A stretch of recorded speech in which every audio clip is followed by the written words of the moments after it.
Eh, Pertama-tama terima kasih atas kesempatan yang diberikan kepada saya untuk sharing.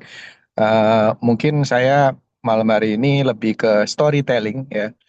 Jadi lebih apa namanya lebih reflektif gitu pada teman-teman sekalian. Sebenarnya yang ingin saya sampaikan adalah bahwa kebetulan saya termasuk cukup beruntung menjadi salah satu didikannya Prof. Tio ya dalam tumbuh dan berkembang sebagai seorang peneliti, dan sebagai seorang analis dan kalau saya bilang mungkin agak jarang seseorang yang punya apa namanya punya berkesempatan untuk merasakan berbagai macam jenis pekerjaan. Jadi mulai dari menjadi dosen ya, kemudian bekerja di international organization, kemudian bekerja di private sector, kemudian sekarang bekerja di BUMN dan juga menjadi dosen. Dan itu membuka cara pandang saya melihat bahwa um, the world is very complex ya, tapi sekarang ada semacam dependensi terhadap satu apa ya satu culture ya yang menurut saya kurang kurang baik. Saya akan ceritakan seperti ini. Jadi kalau teman-teman bertanya kepada saya, sebenarnya kalau kita urutkan decision making di pemerintahan itu seperti apa saat ini. Jadi misalnya saya sebagai karyawan BUMN ya, itu dalam tanda petik takut dengan BOD-nya, dengan direkturnya. Oke, BOD-nya takut dengan siapa? BOD-nya takut dengan ASDEP, asisten deputi di kementerian. ASDEP-nya takut kepada siapa? Takut pada menterinya. Oke, menterinya takut pada siapa? Menterinya takut kalau dipanggil oleh DPR. Oke, DPR takut dengan siapa? DPR takut dengan rakyat. Rakyatnya takut dengan siapa? Rakyat takut dengan kebijakan pemerintah yang tidak populis itu. Jadi kita berada pada satu siklus yang menurut saya tidak sehat ya, tidak seperti di Belgia tempat Prof Tio atau di Sweden tempat kita sempat belajar dan bekerja dulu, karena tidak berbasis kepada sebuah evidence base yang robust ya. Bukan berarti tidak ada kajiannya, tapi seakan-akan saat ini siklusnya itu menjadi siklus yang jangka pendek gitu. Nah, ketika jangka pendek itu maksudnya ya untuk menyenangkan pada jangka pendek gitu ya, tapi bukan benar-benar mencari root cause of problem. Jadi kalau teman-teman lihat di hampir semua kebijakan yang saat ini ada, sebenarnya problem terbesarnya adalah tidak adanya evidence based analysis. Ya, tidak adanya evidence based analysis dari setiap apa namanya program atau kegiatan yang sifatnya nationwide gitu. Nah, sekarang siapa yang kemudian berperan menjadi input ya? Siapa yang memberikan input bagi decision makers? Yang menjadi input atau kontributor dari input decision makers itu adalah consulting. Ya, jadi kalau apa namanya pernah mengenal di ada BCG, ada Attorney, ada dulu ada Arthur Anderson, gitu ya. Itu yang saat kontributor utama di hampir semua kajian-kajian yang berimplikasi pada kebijakan, ya. Nah, sekarang saya ceritakan gimana bisnis prosesnya. Ya, let's say McKinsey lah. Kenapa saya bisa cerita ya karena saya berinteraksi dengan mereka gitu ya. Oke, McKinsey ya, itu memang lembaga internasional yang luar biasa namanya, ya, luar biasa namanya, sangat global ya, yang bisa menggaji konsultannya berpuluh-puluh juta, bahkan untuk eh, mereka-mereka yang jadi sekarang lagi mereka bekerja. Jadi partner mereka, jadi posisi tertinggi dari consulting itu namanya partner ya. Mungkin di satu negara itu ada 5 sampai 10 partner gitu ya. Partner mereka itu memang benar ya, dia sudah let's say 30 tahun di bidang insurance misalnya.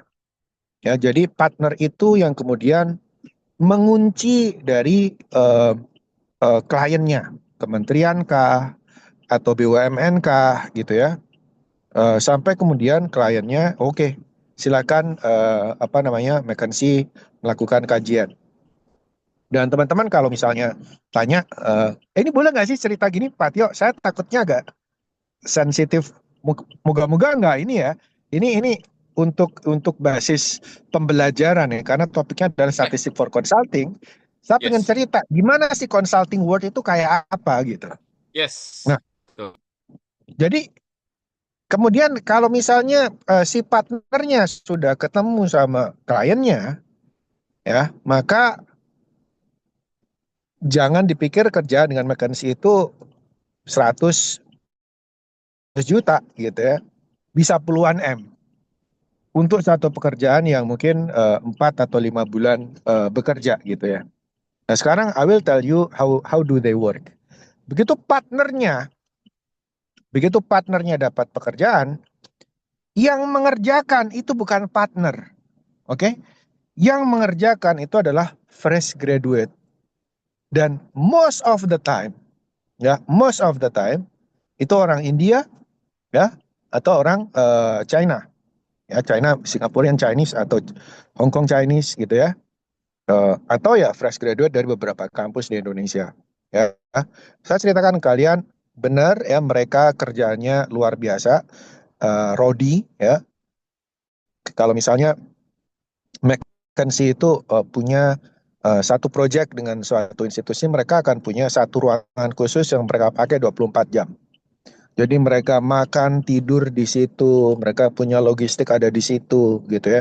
Mereka benar-benar dedicated untuk mengerjakan proyek itu. That's positive side lah ya. Jadi saya juga harus memberikan satu pandangan yang komprehensif bagaimana consulting work ya is regulated gitu. Jadi ya di aspek itu uh, kita appreciate gitu. Mereka kerja sampai jam 12 malam, sampai jam 1 malam, keluar kantor terakhir.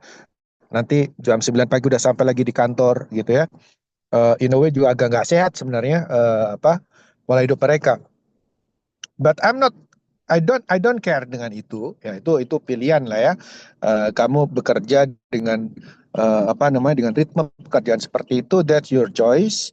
Yang pasti kamu dibayar sangat mahal ya untuk apa namanya fresh graduate itu 20-30 juta, that's big amount of money. Ya, tapi against the backdrop adalah ya itu tadi. Ya. Nah, I don't care dengan itu. Sebagai seorang researcher, I don't care dengan itu. Saya tidak iri dengan gajinya. What I care adalah sebagian besar dari mereka nggak ngerti statistik. That's what I care most. Sebagian besar dari mereka nggak tahu apa itu tes statistik. Sebagian besar dari mereka nggak tahu apa itu sensus data. Mereka nggak tahu apa itu sampling data. Ya, mentok-mentok mereka bisa bikin korelasi. Oke? Dan itu yang kemudian mereka bandrol dengan billion consulting report. Ya, tapi kalau kalian tanya kepada saya, apakah mereka convincing? Very, very convincing. Dan itu yang menjadi problem. Gimana mereka bisa convincing dengan materi yang sebenarnya kuasi eksperimen ya. Tidak ada apa yang sekarang lagi jago ya. Propensity score matching ya, tidak ada apa namanya cross section data, simple korelasi selesai. Jadi eh, pernah saya di satu project apa namanya kemudian baru sadar, oh emang kayak gini kerjanya ya. Nggak tahu apa itu Susan misalnya di data Indonesia, nggak tahu apa itu treatment effect, apa itu apa namanya difference dan sebagainya. Jadi saya seperti melecture mereka. Ya, jadi 1 bulan itu saya lecture mereka. Apa itu test stat, apa itu H0, apa itu reject H0. Sampai akhirnya saya pikir, kok gue ngajarin? Orang dia yang dapat kerjaan, kok saya yang ngajarin gitu. Jadi, apa konklusinya? Konklusinya adalah consulting world ini adalah satu rimba belantara yang saat ini menjadi legacy industri untuk mereka-mereka yang sudah ada di dalam. Jadi mungkin Prof Tio juga tahu ya, kalau ketemu orang orang alumni McKinsey, mereka ngomongnya pintar banget. Ngomongnya pintar banget. But if you try to force them into detail, ya, mereka bakal kelabakan. Apalagi detail kuantitatif gitu ya. Pak, ini modelnya diapain? Gitu. Ini modelnya kayak apa? Saya ingat waktu 2 tahun yang lalu saya jadi reviewer untuk proyeknya ASEAN, ya, mereka punya proyek namanya ASEAN Digital Economic Framework Agreement, dan saya kemudian men-challenge mereka. Jadi biasanya consulting itu sangat senang mengeluarkan numbers dan angka. Dampak dari DEFA adalah 2 triliun US dollar untuk negara-negara ASEAN. Saya tanya, ini ngitungnya gimana? Proporsinya berapa untuk Indonesia dan other countries? Nggak bisa jawab mereka. Ya, kenapa? Karena that's typical consulting. Yang penting angka ikan gedenya itu kelihatan gitu. Ya, dan itu ASEAN harus bayar, saya nggak tahu, mungkin 40-50 M untuk satu kajian. Menurut saya, wah, ini anastis, nggak mungkin bisa nelen gitu. Maksudnya ini pasti bakal dikoyak-koyak nih, hitungannya kayak apa, nggak bener.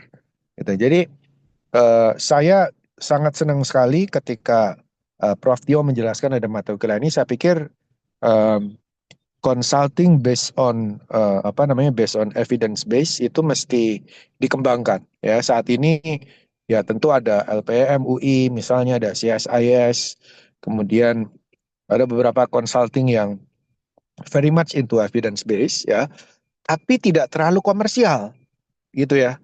Yang komersialnya sayangnya diambil oleh Big Four gitu. Dan itu bisa berbagai macam reasons ya, karena kadang-kadang consulting yang sifatnya evidence based ini takes time ya. Klien tidak sabar, mereka butuh seminggu karena dikejar menteri. Tadi masih ingat ya, rantai karbonnya tadi, siapa takut ke siapa tadi, masih ingat ya.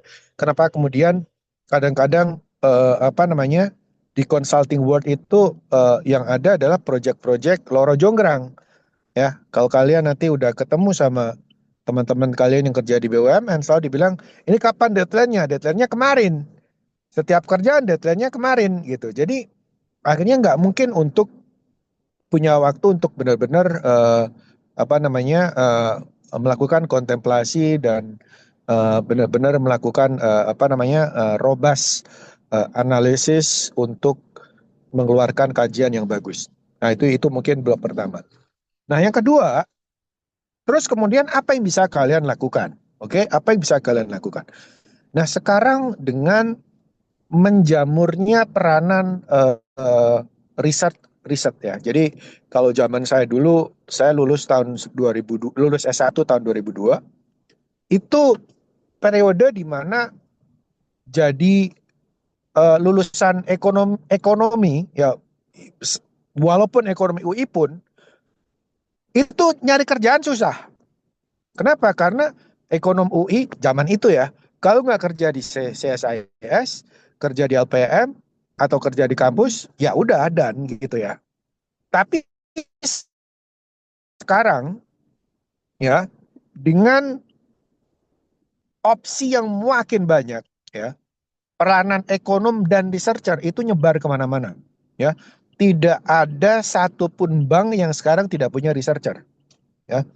Entah itu melalui Office of Chief Economist atau OCE maupun researcher. Ya, Anda sebutkan lah, di sepanjang Sudirman Tamrin itu hampir semua perusahaan akan punya divisi riset ya.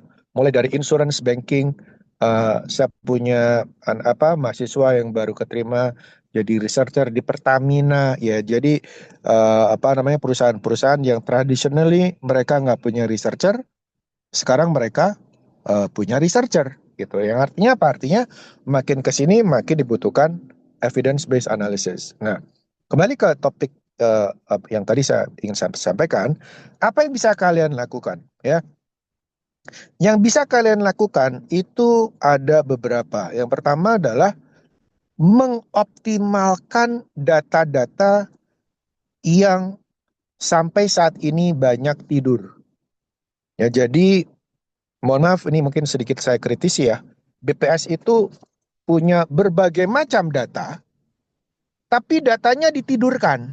Ya, you name it. Kalian punya Podes, kalian punya Susenas, kalian punya Sakernas, ya, kalian punya survei pertanian, kalian punya segala macam, tapi dibikin tidur, ya. Artinya apa? Data itu ada, tapi tidak banyak digunakan untuk dioptimalkan dalam decision making, ya. Padahal itu mahal banget informasi yang kalian bisa dapatkan dari data-datanya BPS itu bisa banyak sekali, ya. Dan itu untuk korporasi itu masih baru. Misalnya berapa pengguna asuransi kesehatan swasta? Saya bilang 0,4%. Even orang yang bekerja di asuransi berpuluh-puluh tahun, dia akan kaget. Bapak dapat taunya dari mana? Saya dapat dari Susenas. Kok bisa cocok dengan pengalaman saya? Ya karena kita punya data Susenas yang tidak pernah dibuka. Maksudnya dibuka, kan datanya itu kaya banget gitu ya. Terus sampai dengan as simple as misalnya MBG.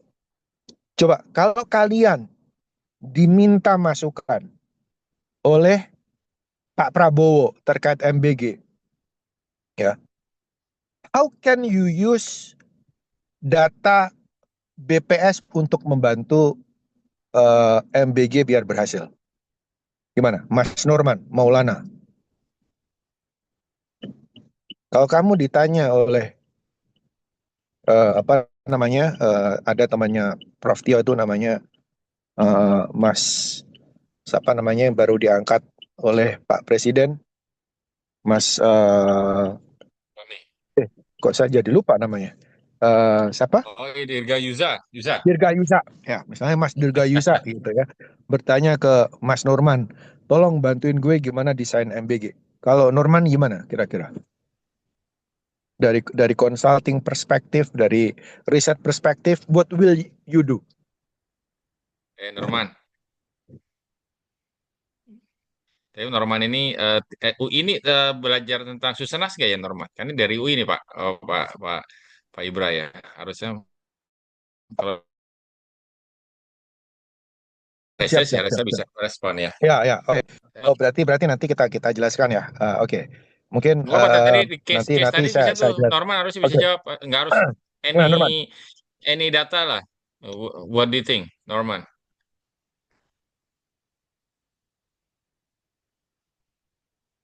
Iya, Ayo nah. jawab Norman.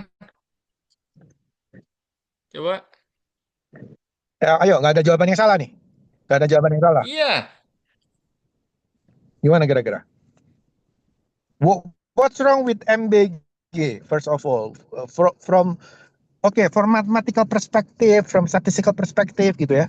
Um, from economic perspective, oke nanti bisa jelaskan.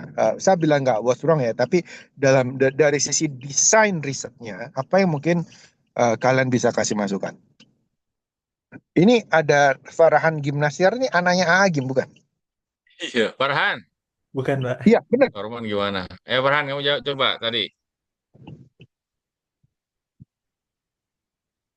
Gimana Farhan Ahtar? Gimnasiar atau Gimnastiar? Gimnasiar. Gimana sih ya?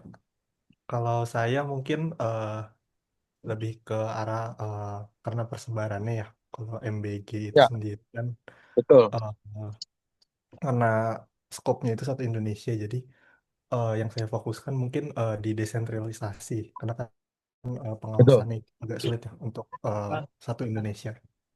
Nah, itu Hmm, mungkin kalau memang good dari job. semua yang mengawas itu agak tabrakan gitu. Jadi mungkin dari desentralisasi terus dilihat titik poin mana saja. Kalau saya dulu itu sempat melakukan pinpoint kayak titik sekolah-sekolah yang ada di Indonesia Hmm, itu di mana aja, terus mungkin dari situ ada titik pusat dari exactly. desentralisasinya. Exactly. Paling- Ah, kemudian kalau dari sisi, oke, saya udah kalau itu soal ujian udah saya kasih nilai 85. Terus harusnya gimana, Ferdinand? Harusnya gimana kalau gitu? Gimana kita menentukan bahwa oh oke kita akan ngirim MBG di SDA atau SDB atau SDC? Kira-kira what will be the better uh, indication untuk diperlukan intervensi? Kira-kira gimana? Kalau menurut saya Pak mungkin lebih ke pendekatan Ferdinand Sitompul. ya Hmm. lebih ke pendekatan mungkin ngobrol dengan anaknya terus mengetahui kebutuhan apa yang ada di daerah tersebut, bagaimana keadaan ekonomi di daerah tersebut gitu Pak. Ya, Saya betul. Terus ya. Ada tambahan lain? Ngomong tadi. saya Hutari Pak, tapi mohon maaf Tari, lanjut Tari. Ya. kalau saya kalau memanfaatkan data paling dari data stunting sebarannya yang mana paling eh, tinggi indeks stuntingnya, lalu setelah itu baru diawasi dari daerah-daerahnya. Jadi kayak setelah kita tahu persebaran stuntingnya, indeks mana yang paling tinggi, baru nanti komunikasi ke daerahnya, terus baru nanti substansial kaji lagi. Jadi kayak em, untuk penyebarannya tuh bagaimana gitu Pak. Exactly. Exactly, mestinya begitu kan ya. Jadi ada evidence SMA mana? SMA BPK Penabur atau SMA Al Azhar gitu ya. Apa harusnya mereka harus harus menerima MBG? Di mana equal treatmentnya? Enggak. Jadinya kebijakan jadi muspro gitu. Makanya from research perspective, what you can do adalah you can go to Susenas Data, ya, you can go to Susenas Data, and you can plot, ya, you can plot gitu ya, against apa namanya kalori intake misalnya, ya, kemudian apa namanya set the threshold. Kalau kalori segini berarti dibutuhkan intervensi. Kalau kalori segitu tidak butuh intervensi. Nah itu memungkinkan. Akhirnya apa? Akhirnya kebijakan ini tidak menjadi kebijakan yang apa namanya membuang garam ke lautan gitu. Makanya saya bilang tadi evidence based menjadi sangat penting ya untuk bisa memberikan satu masukan yang sifatnya lebih targeted ya, targetnya apa sifatnya lebih targeted sehingga pemerintah bisa best allocated resources yang ada. Jadi jangan lupa bahwa apa namanya peranan kita sebagai researcher itu sangat penting untuk memastikan bahwa dalam kasus ini resource allocation itu dilakukan dengan efektif dan tepat guna. Udahlah tahu budget kita terbatas, tidak ada mekanisme screening gitu ya. Siapa yang layak, siapa yang tidak layak, dan itu datanya ada. The problem is datanya ada. Kalau datanya nggak ada, ya kita bisa memaafkan. Oh ya udahlah, karena datanya nggak ada. Datanya ada, datanya is just right there gitu. You can sort it out dan kelihatan ya mana yang under malnourished dan mana yang tidak malnourished gitu. Tapi tidak dilakukan. Ya, jadi sekali lagi ini yang menjadi apa namanya sendi dasar diperlukannya apa namanya consulting yang lebih evidence based. Oke, sampai sini mungkin ada pertanyaan dari kalian? Ada yang mau didiskusikan, ditanyakan? Ya, ada pertanyaan? Menarik tuh. Izin bertanya Pak, Silakan. Wah, silakan. Siapa nih? Haikal Pak. Oke, yuk. Coba. Eh, Kalau sepemahaman saya kan sebenarnya BPS itu bertanggung jawab langsung kepada Presiden ya Pak ya. Dan kebetulan Ya. kan MBG ini merupakan salah satu program unggulan Presiden. Lalu kira-kira apa sebenarnya yang salah gitu? Mengapa data BPS akan dibuat tidak terlihat gitu untuk eh, menjalankan salah satunya program MBG ini Pak?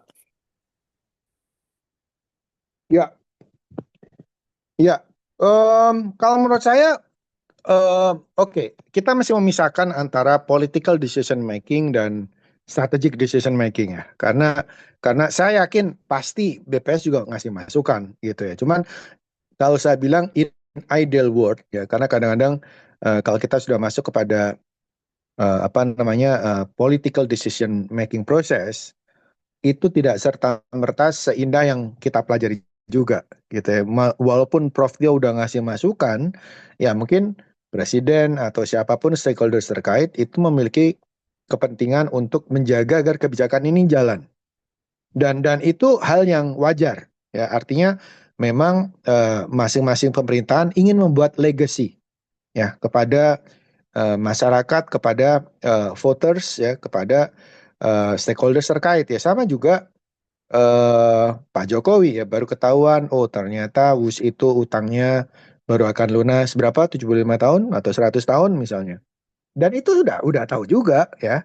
Kan orang bisa belajar analisa proyek gitu ya, dengan spending sekian, dengan jumlah sekian dibandingkan dengan cost-nya. Kalian bisa tahu payback period, kalian bisa tahu apakah ini break even point ya.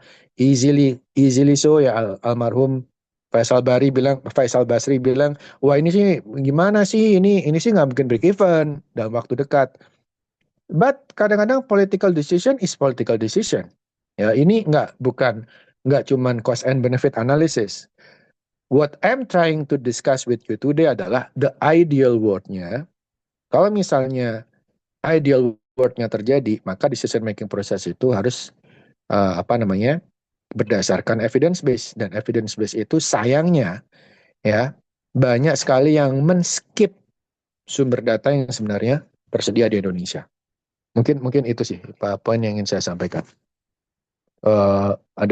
Apakah cukup jelas? Sudah cukup Ada jelas, Pak. Terima kasih ya banyak. ada pertanyaan lanjutan mungkin? Dari saya cukup, Pak. Oke, dari yang lain? Saya ada pertanyaan, Pak. Ya, silakan. Oke, makasih Pak. Nama saya Diza. Tadi saya ingin follow up terkait apa yang Bapak bilang untuk kita mapping siapa aja target segmen ya untuk program MBG ini. Misalkan kita kan bisa ngebandingin sama misalkan stunting atau statistik-statistik lain yang kita pilih. Gimana caranya kita ngeset threshold, Pak? Kayak, oke, di bawah threshold sekian dapat MBG, lebih dari itu tidak mendapatkan MBG.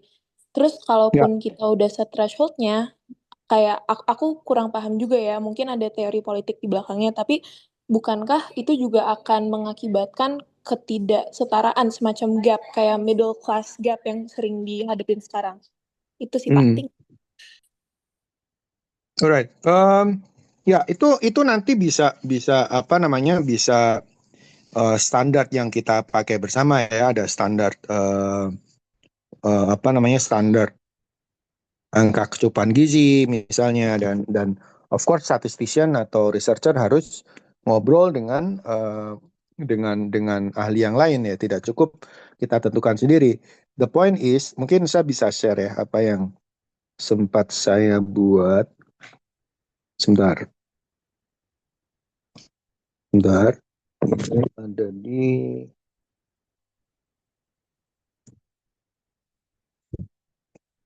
Bentar ya.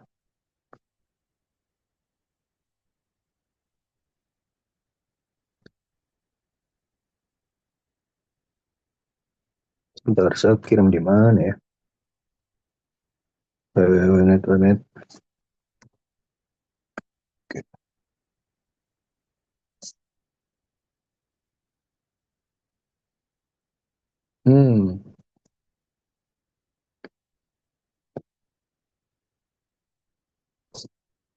Sebentar. Ya, jadi basically sambil saya cari ya. Jadi basically ya bisa kita tentukan berdasarkan apa namanya? Berdasarkan indikator tertentu gitu ya. Misalnya angka kecukupan gizi kah, atau apa? Atau jumlah kalori kah, atau yang lain-lain gitu ya. Yang pasti kita bisa memanfaatkan sumber-sumber data yang apa namanya yang kredibel dalam menjawab pertanyaan di atas. Mungkin itu sih, Mbak. Oke, Pak. Terima kasih. Ya, cukup jelas ya. Sebentar sambil saya cari, kok nggak ada ya. Tambahan mungkin ya, tadi Adiza ya. Ya, silakan, silakan. Jadi terkait standar, memang biasanya tadi seperti utarakan, statistician nggak bisa sendiri, ya harus ada hal yang digunakan. Biasanya kalau standar itu gunakan internasional standar. Jadi supaya apa sih sebenarnya? Supaya comparable dan bisa dipertanggungjawabkan.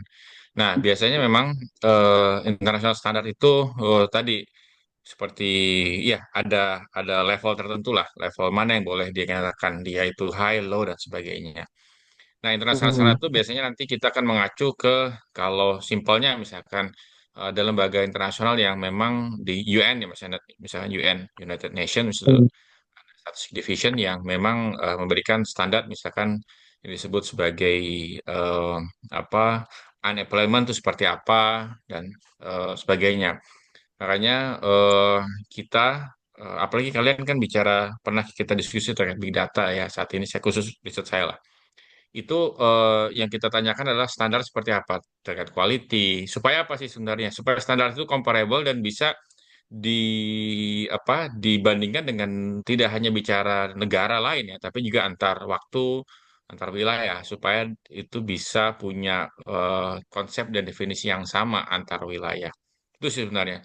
Jadi Ya. dan itu biasanya dibangun oleh tidak hanya statistician tapi juga nanti bidang tertentu demografer, kemudian juga misalkan tadi ahli gizi misalnya gizi ya, Hmm. ahli kesehatan yang memang harus dilibatkan dalam dalam proses untuk mencari tadi apa threshold-threshold tertentu.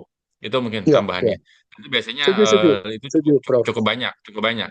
Jadi ilustrasi ini Setuju, mungkin Prof. tambahan aja Pak Ibra ya. Jadi ilustrasi kita ini di luar kalau saya bidangnya memang bukan di survei ya, lebih banyak ke penggunaan data-data sumber data alternatif seperti mobile phone misalkan.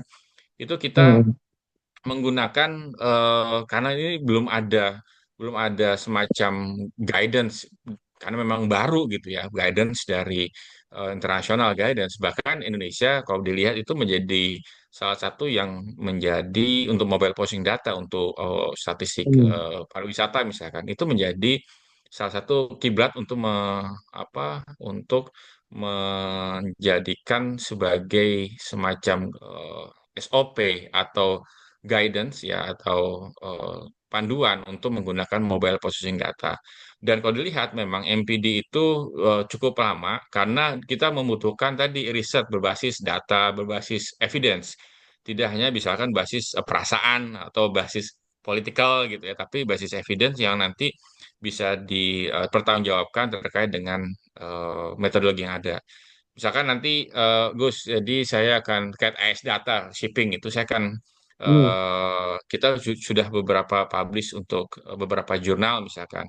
Itu juga menjadi cara kita untuk dari sisi metodologi untuk bisa sudah melakukan peer review, sudah ada ya, udah review secara akademik ya, sehingga academically is proven gitu ya. Tinggal nanti ya kita bahas apakah nanti politically approve atau tidak, apakah bisa digunakan atau tidak itu later gitu. Tapi secara researcher kita basisnya adalah evidence dan tentunya basisnya itu harus di peer, di review gitu. Tidak hanya Hmm. evidence yang kita bisa lakukan sendiri tanpa direview orang gitu. Makanya biasanya kita butuh diskusi dengan international organization, dengan international communities, dengan academician, peer review dan sebagainya supaya apa yang kita lakukan itu tidak hanya basisnya kita saja itu, tapi bisa juga nanti bisa lihat dari perspektif yang berbeda. Itu saja tambahnya. Silakan, Pak Ya, Ibrahim. ya, sangat-sangat sepakat, Prof. Tio. Tentu kita nggak bisa bekerja sendiri ya. In many aspek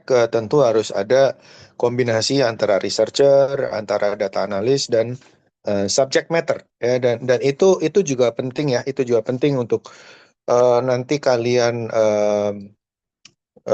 harus harus kalian pahami ya. Eh, Mungkin nanti kalian bekerja di perusahaan, terutama perusahaan-perusahaan yang traditionally tidak terlalu berbasis data. Mungkin kesan pertama kalian masuk adalah ini orang udah kerja 30 tahun di bidang ini kok nggak ngerti data ya. Jangan sampai ada kesan seperti itu karena biasanya memang perusahaan-perusahaan atau industri yang apa namanya tidak terlalu didorong oleh riset dan data, itu biasanya mereka mengandalkan tacit knowledge. Ya, jadi orang-orang yang sudah 30 tahun terus bilang, oh batu bara harganya akan segini. Atau, oh ini apa namanya harganya akan turun segini. Mereka nggak pakai data, mereka pakai tren. Dan tidak selalu mereka salah. Jadi jangan juga kita menjadi researcher, analis, data analis, konsultan yang sombong.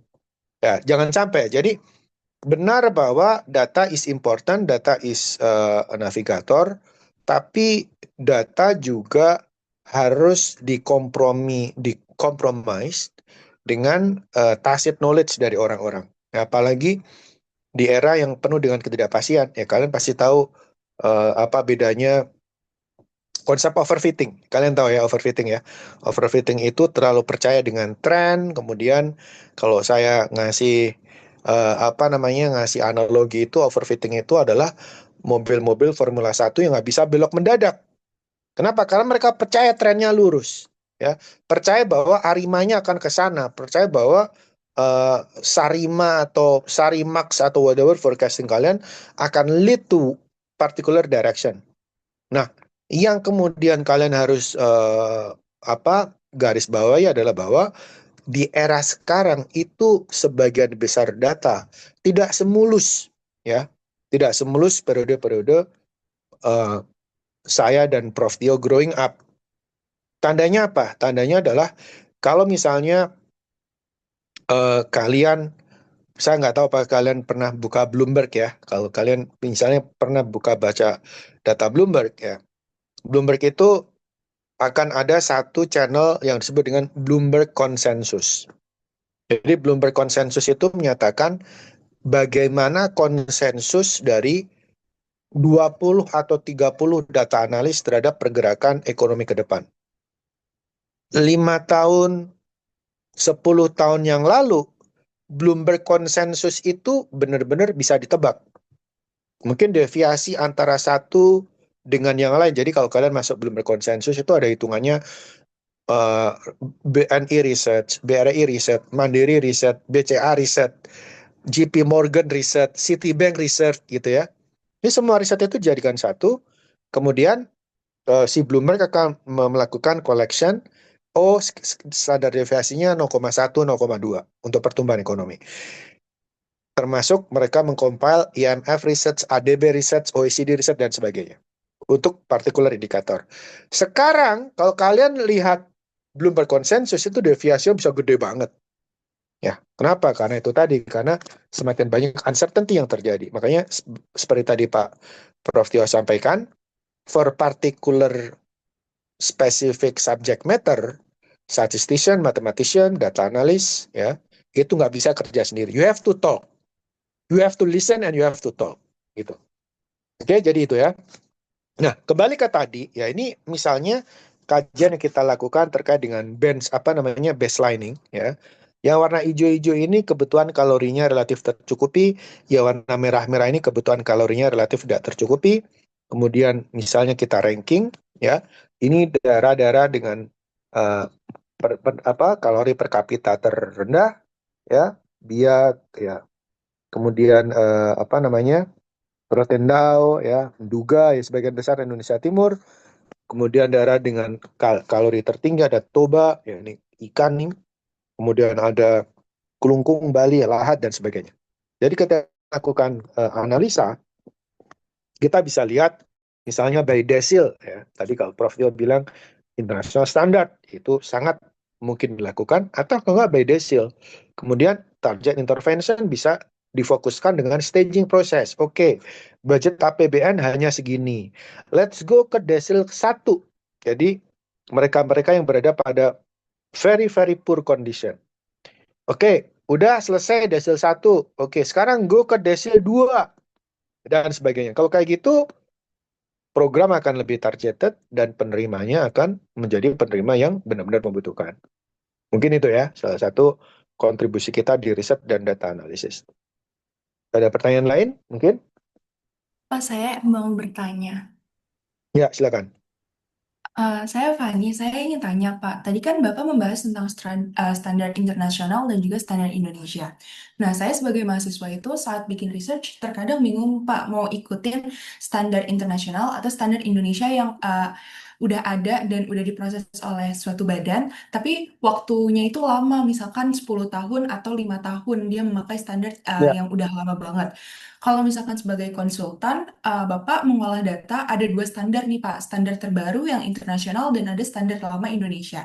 Sebaiknya Bapak menggunakan standar mana ya Pak? oke, good question. Kalau saya, nanti Prof. Tio silakan memberikan masukan juga. Kalau kita melakukan country comparison, jadi bandingkan misalnya kinerja UMKM Indonesia dan ASEAN countries, ya definisinya harus seragam dulu. Jadi kalau kita memakai country comparison, misalnya apa? Misalnya kalori intake atau misalnya em, kalori dari ikan yang dikonsumsi atau protein intake pakai standar internasional, ya. Misalnya poverty line atau angka kemiskinan, ya harus pakai standar internasional. Kalau kita melakukan inter study data Indonesia saja, bisa dua-duanya. Bisa pakai data internasional untuk membandingkan deviasi dengan data kita atau menggunakan data kita. Whichever possible. Ya, jadi kalau saya, anytime kita melakukan country comparisons, pakai data internasional. Ya, poverty line, head count, poverty gap, gitu ya, kalori intake, dan sebagainya, internasional standar. Tapi kalau untuk Indonesia saja, bisa menggunakan data Indonesia atau standar Indonesia, bikin time series-nya, ya, pergerakan antar tahun, atau dengan data internasional, kemudian kita bandingkan gap-nya dengan data kita, gitu. Mungkin itu. Mungkin Prof. Tio ada masukan? Iya, ya benar. Setuju Pak Ibrahim. Itu aja tambahannya. Bisa buat, Ya. ya tadi, internasional standar itu biasanya gini, kalau misalkan terkait misalkan beberapa case itu internasional sama nasional standar itu sebenarnya sama aja sebenarnya. Tadi siapa nanya Adeza? Hanya internasional standar itu biasanya tadi melevel misalkan antar negara misalkan. Kalau di dalam biasanya ada sendiri, misalkan di level apa kota atau di level ada dari masing-masing daerah Hmm. gitu. Itu Ya. tambahannya. Tapi secara konsep harusnya sama, keterbandingan konsepnya gitu. Sebenarnya. Ya. Oke, ada pertanyaan lain? Kalau tidak ada, saya ada satu slide penutup ya untuk teman-teman ya. Bagaimana tadi oke ya sebagai kesimpulan di paruh pertama ya yang saya ingin remind lagi adalah perlunya kita membangunkan lagi data-data yang sebenarnya semi publicly available ya buat saya, buat kita mungkin semi public available karena ya kalau saya harus beli datanya dari BPS ya kalau Pak Tio kapan aja tinggal manggil orangnya datanya datang sendiri gitu. Kalau buat saya harus beli dulu, butuh waktu lama buat ekstrak gitu ya. Buat kita mungkin semi public karena sebenarnya kita juga bisa akses datanya. Nah, yang kedua kita harus merecollect ya apa yang kita miliki. Jadi sekali lagi kalau saya menyarankan kalian harus mulai buka-buka data survei, data Susenas, data Sakernas, data Podes, gitu ya, terus secara kreatif menggunakan sumber data itu, ya. Misalnya gimana, apakah kalau daerahnya itu pelabuhan atau daerahnya itu hutan, ya, apakah cenderung miskin atau cenderung kaya, itu semuanya lengkap datanya, surprisingly, ya, dan ya kadang-kadang masih ada pertanyaan kita percaya BPS nggak sih? Ya oke lah, that's different question gitu ya.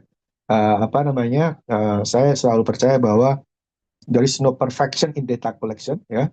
Kalian bayangkan gimana kita bisa mendapatkan data dari Pulau Buru, Pulau Seram gitu ya. Of course kita menggunakan sampling.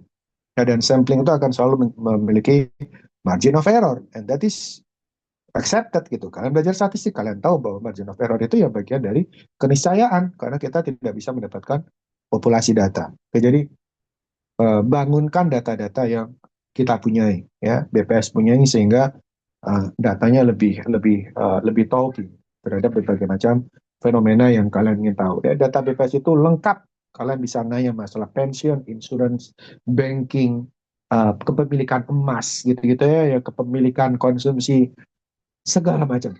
Ya, jadi literally spending itu mereka punya sumber data. Yang kedua, seperti tadi Prof. Tio sampaikan, kita juga harus semakin kreatif dalam menggunakan data-data digital. Nah, ini survei yang dilakukan, kajian yang dilakukan oleh teman-teman saya di Sri Lanka dulu. Mereka menggunakan CDR atau Call Detail Records. Jadi data ini sebenarnya didapatkan dari operator dan didapatkan dari lalu lintas traffic data dari setiap BTS yang ada. Mungkin kalian akan heran, apa gunanya? Jadi kalau kita punya data, misalnya data CDR ini ya, kita akan bisa melakukan mapping, ya. Ini mapping calling sebelah kiri memuncak di Thursday Friday, ya. Kemudian yang sebelah kanan itu memuncak di Sunday Saturday, ya. Jadi Sunday Saturday-nya itu melesat banget gitu. Apa yang bisa disimpulkan di sini? Sebelah kiri Friday, Thursday, Kamis Jumat, sebelah kanan Sunday Saturday-nya naik banget. Apa yang bisa kalian simpulkan? Ini data dikolek dari BTS. BTS memberikan data terkait lalu lintas traffic antar hari. Ayo, Apa yang mungkin apa bisa kalian sebenarnya? simpulkan? Nah, kalau kalian belajar Bernoulli, whatever ya, Utari, ada Utari deh. Utari tadi kayaknya. Utari. Iya, Pak. Tuh, bisa respon?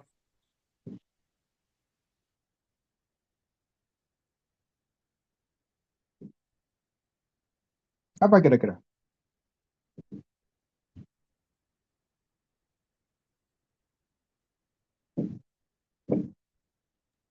Apa kira-kira?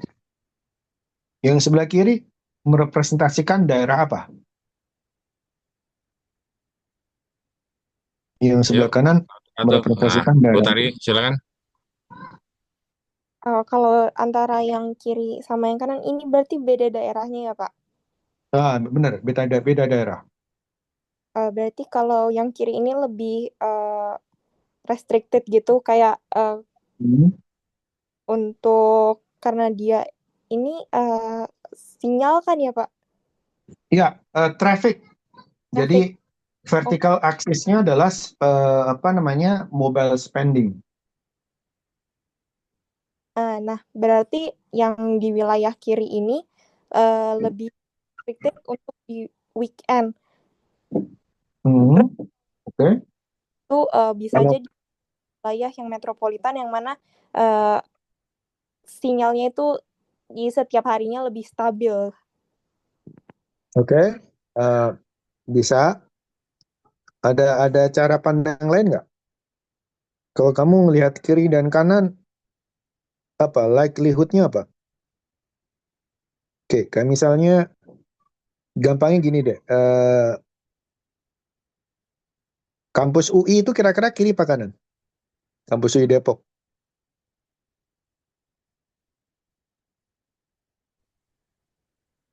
Yang kanan, Pak. Kampus UI Depok yang kiri atau kanan? I think kampus UI itu ada di kiri. SCBD itu ada di kiri. Ya, Sudirman Tamrin itu ada di kiri. Oke. Yang kanan itu Sunday Saturday-nya itu tinggi banget. Jadi kanan ini most likely residential area. Ya. Yang kiri itu most likely adalah Central Business District. Nah, ternyata kalau kalian lihat pembagian Central Business District yang ditetapkan oleh Badan Pertanahan gitu ya, atau Bapeda atau Bappenas, itu kadang-kadang tidak sesuai dengan kondisi realitinya. Berarti ada expansion, ya, expansion dari wilayah bisnisnya. Ini kadang-kadang gini, kita udah dibilang oleh Bappenas bahwa Central Business District di daerah A, B, C. Ternyata daerah D dan E itu juga menjadi aktivitas bisnis. Kenapa ini penting? Karena ya land use, ya taxation, transportation, kan gitu ya. Alokasi di mana sekolah, alokasi di mana residential area gitu. Kayak misalnya Bintaro lama itu dia bergeser dari residential area ke bisnis area. Karena rumah-rumahnya udah jadiin ruko semua. Ya, dekat-dekat Bintaro Plaza situ ya. Jadi ternyata ada cara lain dari sumber data yang lain yang bisa lead kita into conclusion yang tradisional kita tidak tahu. Ya, jadi creativity untuk melakukan menggunakan berbagai macam jenis data is very important dalam kondisi saat ini. Sehingga kalian sebagai konsultan itu bisa mendapatkan gambaran yang lebih komprehensif di luar sumber data yang sifatnya tradisional. Oke? Ada pertanyaan lain?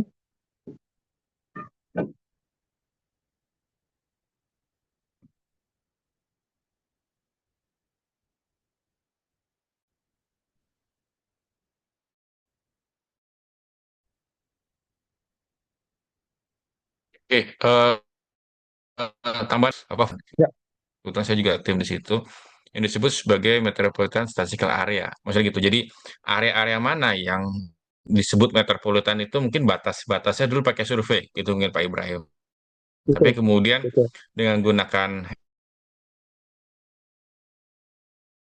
Tabek gitu ya. Kalau di Bandung tuh Bandung Raya. Nah, Bandung Raya itu mana gitu kan? Karena banyak aktivitas tadi residensial, banyak aktivitas yang bisnis. Itu bisa terlihat sebenarnya lokasi-lokasi titik-titik yang nanti bisa terlihat mobilitas dari mana ke mana, kemudian during misalkan working hours atau working days itu di mana, dan working misalkan during weekend itu banyak di mana itu gunakan mobile phone tadi data Betul. tadi. Itu tambahan dan itu bisa lihat nanti yang pernah dibuat case-case-nya itu ada di link yang saya berikan dan itu it's not that enggak itu sulit loh secara statistically ya untuk mendapatkan yang disebut sebagai kita sebut sebagai misalnya lokasi stay point ya karena yang didapatkan dari mobile phone tidak exact location ya tidak exact location artinya tidak benar-benar bahwa rumahnya Pak Ibrahim misalkan di daerah Cengkareng misalkan itu lokasinya exact nggak karena kita nggak boleh memberikan data tadi terkait dengan data confidentiality ya data eh, apa data-data harusnya kita protect lah gitu, data protection dan sebagainya. Sehingga yang dilihat hanya lokasi BTS yang mendekati lokasi titik dia di mana. Tapi kita tidak tahu nih kalau handphone ini punya, nah, tapi kita menggunakan machine learning, nanti bisa baca teknologinya yang dibuat teman-teman di PPS juga untuk bisa melakukan estimasi di manakah lokasi misalkan stay point-nya atau usual environment dari misalkan Hutari, usual environment-nya dari Kartika. Kemudian dia misalkan Kartika di mana tinggal rumahnya, misalkan mana Depok misalkan. Tapi dari rumah Depok mungkin atau rumahnya misalkan Jakarta Selatan, tapi sesekali dia ke Depok. Nah itu disebut usual environment-nya lah di Jakarta Selatan, misalkan di daerah Kebayoran tapi kemudian working environment-nya misalkan di SCBD. Nah, itu tuh butuh butuh Betul. data science itu tuh. Enggak akan saya bicarakan detail sih, tapi itu butuh teknologi lah di sana. Lanjut, Pak. Betul. Nah, Itu ini ya, mungkin terakhir yang intensity. mungkin ini terakhir yang saya share ke teman-teman sekalian adalah bahwa um, nighttime light ya atau NTL itu juga lagi naik daun banget ya untuk memberikan sinyal apakah level perekonomian di suatu daerah itu meningkat. Jadi nighttime light itu bisa didapatkan dari saya lupa sumber datanya apa ya. Tapi hipotesisnya adalah kalau perekonomian di suatu negara meningkat, maka malamnya mereka akan makin hidup. Ya, jadi berapa kandelanya itu akan makin hidup. Makanya kalau kalian lihat sumber perekonomian di Asia Tenggara itu kalau mungkin malam hari jam jam 9 malam waktu Indonesia dipotret itu kelihatan Singapura, ya, Kuala Lumpur, Jakarta. Manila itu redup, Bangkok itu ya rame tapi nggak terlalu rame gitu. Jadi bisa dijadikan sebagai proxy. Ya, dan kalau ini misalnya bagaimana dampak pembangunan bandara terhadap nighttime light atau NTL. Jadi message-nya adalah bahwa makin ke sini makin banyak data yang bisa kita pakai sebagai proxy untuk identifikasi. Sekali lagi, of course start dengan data-data yang mungkin kita bisa peroleh di sekitar kita, kemudian naik ke kompleksitas data yang kombinatorial, ya, ada data ya kayak tadi NTL, data BTS, data e-commerce daily, ya, ada high frequency data yang lain, sehingga kita akan lebih memiliki solid data analisis. Mungkin itu Mas Tio yang bisa terima saya kasih. sampaikan. Ya, mungkin Baik. silakan juga ada pertanyaan. Ada pertanyaan? Ada pertanyaan? Silakan. Kemarin yang nanya asuransi siapa nih? Kayaknya kan AF juga ada asuransi ya? Oke. Mungkin untuk saya bilang penutup lagi. Kalau misalnya directly mau berkontribusi dengan kajian-kajian kita, ya, dan saya akan sangat senang hati untuk senang hati untuk menyuplai data. Ya, saat ini yang kita ada itu misalnya data preferensi dari asuransi syariah. Ini menarik kenapa? Karena Indonesia ini negara yang muslim mayoritas, ya, muslimnya tuh banyak sekali, tapi takafulnya mandek. Asuransi syariahnya mandek, padahal industri halalnya maju, banknya lumayan, tapi kalau udah ngomong asuransi, nggak jalan. Jadi di mana bottleneck-nya? Nah, itu juga pertanyaan tuh. Kemudian persepsi dari asuransi itu sendiri, ya, kenapa orang itu anti banget sama asuransi? Apakah masalah culture, apakah masalah agama, apa masalah willingness to pay? Ya, itu juga bagian yang bisa dikaji, ya. Jadi persepsi dan aspirasi, ya, persepsi dan ekspektasi masyarakat terhadap pengembangan lembaga keuangan non perbankan khususnya asuransi ini masih menjadi topik yang menarik. Jadi kalau ada teman-teman yang tertarik, saya bisa kasih datanya, silakan dikaji, mungkin bisa dipakai untuk project riset, ya, atau tesis mungkin kalau tertarik, atau skripsi kalau tertarik. Dan nanti kita akan bisa presentasikan ke policy makers langsung di kantor sehingga ada channeling dari hasil kajian ke kebijakan. Mungkin itu Mas Tio dari saya. Terima kasih Pak Ibrahim. Tadi udah lebih 15 menit nih. Ada pertanyaan? Oke. Kalau nggak ada, saya rasa ada. Ini sebenarnya ada. Saya tadi ngundang salah satu bimbingan saya nih untuk yang pakai si Hamdani. Kalau ada pertanyaan, Hamdani dia ngerti data Susana sih Pak dari STS soalnya. Hamdani ada pertanyaan, Siap, Hamdani? siap, siap. Ini sekarang analisis data ICE untuk phishing. Kita gunakan untuk deteksi daerah phishing industri, Pak Ibrahim, pakai shipping. Menarik. Selesai sih. Oke, Belum Hamdani ada pertanyaan? Belum ada, Prof. Oke, Sembari aman. Ya, baik. Makasih. Saya rasa cukup dari kita, Pak Ibrahim. Nanti tadi ada paling tidak ada satu topik terkait dengan industri asuransi ya. Yang tadi ada pertanyaan kemarin tuh ada request tuh Pak, asuransi ada nggak? Nah ini yang menarik nih. Takaful dulu pernah saya ikut takaful, habis itu nggak ada lagi, betul tuh. Saya pernah ikut takaful tuh, terus nggak ada Iya. lagi tuh. Nah itu tuh jadi isu. Kalau itu jadi hal yang menarik untuk dikaji, saya rasa sangat-sangat besar Ya, sekali nanti kalau kemungkinan. ada yang tertarik, Pak Tio, kita bisa kasih, kita punya sekitar 500, masih akan dikerjakan, tapi targetnya kita punya 500 responden, ya. Jadi bisa diotak-atik kalau yang ngerti statistik, ekonometrika, wah, dengan senang hati kita bisa, kita bisa kerjasama, mungkin kalau mau magang, ya nggak bisa banyak, mungkin 1-2 orang. Kalau ada yang tertarik, kita kita atur untuk bisa magang di tempat saya, di tempat AFG, ya, dengan beberapa dedicated project yang mungkin bisa dikerjakan. Mungkin itu, Dulu nggak Mas salah Tio. ada Paksi ya, apa namanya? Paksi ya. Kalau nggak salah juga sempat di Peksi, IFJ. Peksi, ya, ya, Peksi. Sekarang udah Paksi. kerja di, Udah. eh saya lupa di mana dia, di PGN. Ya, dia data analis di PGN. Ya, itu salah satu yang kakak kelas kalian tuh. Udah lulus dia kan. Paksi. Boleh ikut mata kuliah juga sama. Mata kuliah saya juga tuh beberapa kali. Oke, terima kasih. Saya rasa udah terlalu Sip. malam. Ini takut Pak Ibrahim besok akan tugas lagi pagi. Waduh. Kita beri aplaus buat tentunya Terima buat kasih Pak banyak, Ibrahim dan Mas nanti Tio. Terima kasih, teman-teman. Atur nuhun, nanti akan kita follow up ya Pak terkait dengan Siap, siap, siap, topik-topiknya siap. tadi. Mahasiswa Siap. bisa mendapat apa perspektif terkait dengan implementasi terkait dengan tadi banyak hal dan nanti akan kita formulasikan dan nanti akan kami follow up lagi Pak Ibrahim untuk bisa Siap. eh, diskusi dengan Pak Ibrahim membantu apapun lah di sini nanti survei kayak apapun saya rasa menjadi bagian yang penting menjadi konsultan. Terima kasih. Terima kasih Tutup. banyak, teman-teman. Terima Terima kasih. kasih Mas Gus Ibrahim. Terima kasih semuanya kita tutup. Wabillahi taufiq hidayah. Wassalamualaikum warahmatullahi wabarakatuh. Waalaikumsalam Terima kasih warahmatullahi wabarakatuh. Ibrahim. Terima kasih, Mas Tio, Jelif. Terima kasih, Oke, itu teman-teman. mahasiswa tetap ya sebentar ya. Thank you, thanks a lot Pak Ibrahim. Thank you Pak Ibrahim. Thank you. Pak. Oke, ada pertanyaan Ferdinand. Dari saya aman, Pak. Tadi yang kemarin asuransi nanya siapa siapa tuh hari Sabtu kemarin nanya asuransi itu?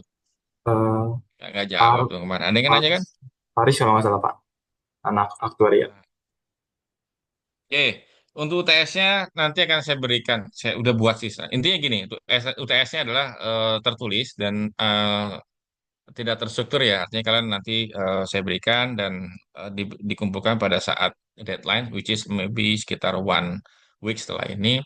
Yang yang lainnya sih aman lah. Ya, kalian bisa gunakan, bisa baca. Tapi yang penting adalah salah satunya adalah dari yang nanti ada 3 klien kemarin dari Pak Ruli, hari ini Pak Ibrahim, mungkin nanti hari Minggu itu saya udah konfirmasi itu dari Valdo. Pak Valdo itu apa media dari MDM lah. Kalau tadi kan EFG, Solusi 247, kemudian MDM. Saya coba mencari beberapa perusahaan lagi yang bisa karena mereka waktunya sangat apa, terbatas ya untuk bisa mengakomodir kita.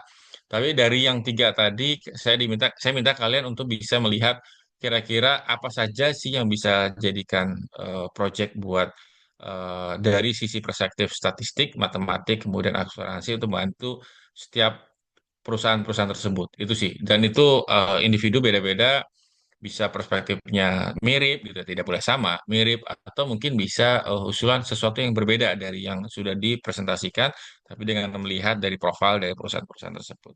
Itu aja. Saya akan berikan via apa Ferdinand untuk detailnya seperti apa dan deadline-nya. Tapi paling tidak kalian sudah belajar banyak hal dari Susana sekarang belum pernah belajar data official statistik ya, Ferdinand. Dapatkan mata kuliah itu? Sudah, Pak. Official statistik ada. Ada, tapi dengan Bu siapa? Bu Novi atau Bu Nurul? Dua-duanya, Pak. Oh, dua-duanya udah dapat Dua. ya. Belajar Susenas, dapat kan? Dapat, Pak. Susanas, SP, apa, SE. Iya kan? eh, SE. Ya kamu lihat tuh. Bahkan BUMN, ini kalau selain dari karena itu biasanya mata kuliah dari BPS ya. Bahkan kementerian lembaga tuh pasti pakai data itu. Jadi kalian data itu data yang rich ya, yang sangat rich. Kalian pelajari coba data itu.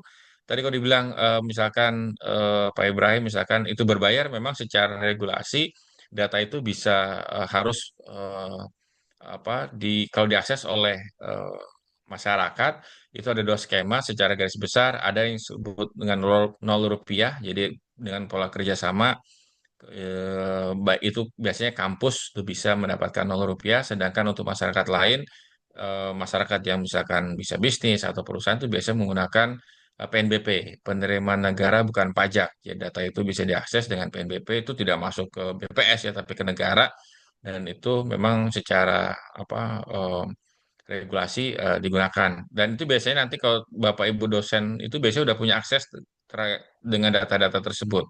Tanya saja dengan Prof. Titin, dengan Prof. yang lainnya nanti bisa diskusi apakah mereka punya akses data tersebut.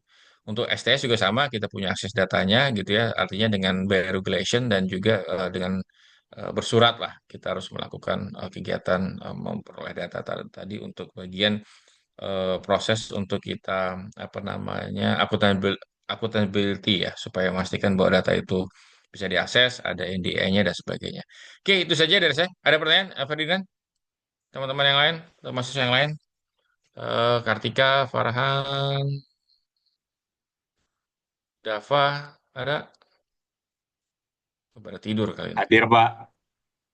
Ya di sini jam setengah setengah 12 malam nih saya nih. Ya udah, Dava. Oke, kamu saya pikir mau nanya, tapi nggak nanya, Dava. Pak, mau nanya, Pak. Siapa? Siapa nanya? Untuk rangkuman itu tetap ada, Pak. Gimana gimana? Untuk rangkuman yang pertemuan Yang ini, berapa? apakah tetap ada, Pak? Iya ya, dibuat aja. Nanti saya buat ini, saya buat tugasnya. Nanti. Saya kirimkan ke Ferdinand. Belum sempat saya pegang. Oke, oke. Terima kasih semuanya. Sampai ketemu lagi nanti hari Minggu ya. Kalau nggak ada perubahan kan dari kliennya, kalian Google aja namanya MDM Telkom. Nanti moga sih kita dapatkan perspektif bagaimana menjadi konsultan atau menjadi case apa yang dibutuhkan oleh kalian nanti di dunia kerja. Terima kasih. Selamat malam semuanya. Terima kasih. Malam, Pak. Pak. Terima kasih, Pak. Makasih, Terima kasih, Pak. Pak. Terima kasih, Pak.